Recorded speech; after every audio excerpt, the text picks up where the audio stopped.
பிரபஞ்சத்திற்கு ஏற்படவிருக்கும் இந்த ஆபத்தை தடுத்து நிறுத்துவது தங்கள் கடமை. சுக்கிராச்சாரியாரை தடுத்து நிறுத்துங்கள் நாராயணா.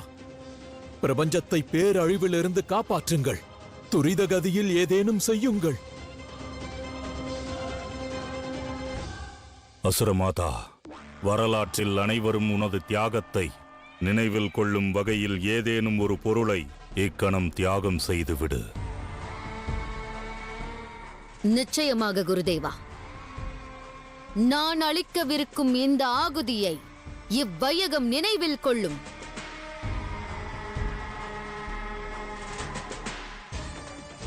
இன்று முதல் தங்களது குலத்தில் எந்த ஒரு குழந்தையும் பிறக்கவே பிறக்காது.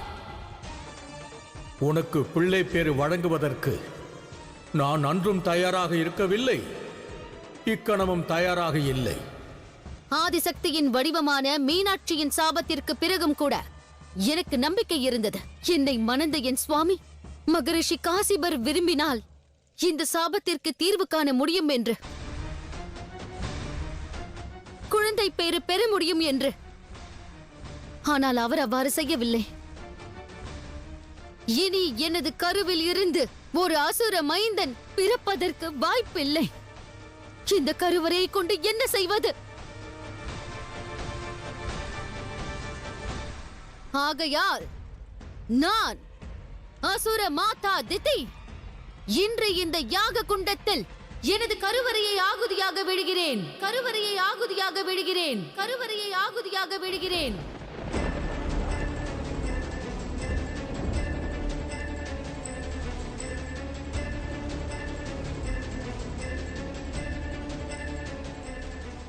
நான் இடவிருக்கும் ஆகுதியை இது நாள் வரை இந்த வையகத்தில் உள்ள எந்த பெண்ணும் செய்திருக்க மாட்டாள்.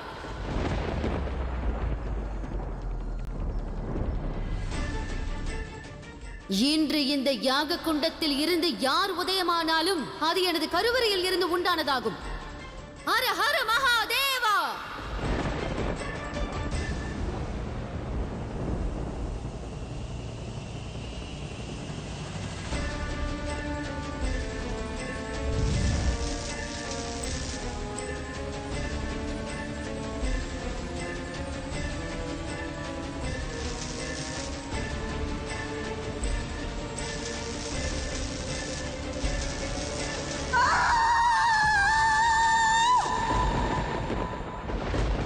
அசுரமாதா திதி,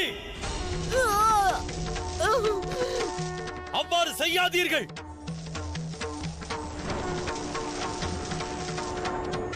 இது நாள் வரை அசுர குலத்தவர் சிவன் மீது நன்மதிப்பை கொண்டிருந்தீர்கள். இத்தவறு இழைத்து அசுர குலம் என் மீது கொண்டிருந்த மதிப்பை அவமதிக்காதீர்கள். தவறிழைக்க வேண்டாம். என்னை தடுக்காதீர்கள் மகாதேவா.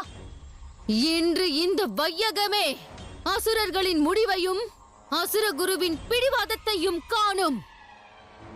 அசுரர்களுக்கும் சிவனுக்குமான விரோதத்தை காணும். என்னை தடுக்காதீர்கள்.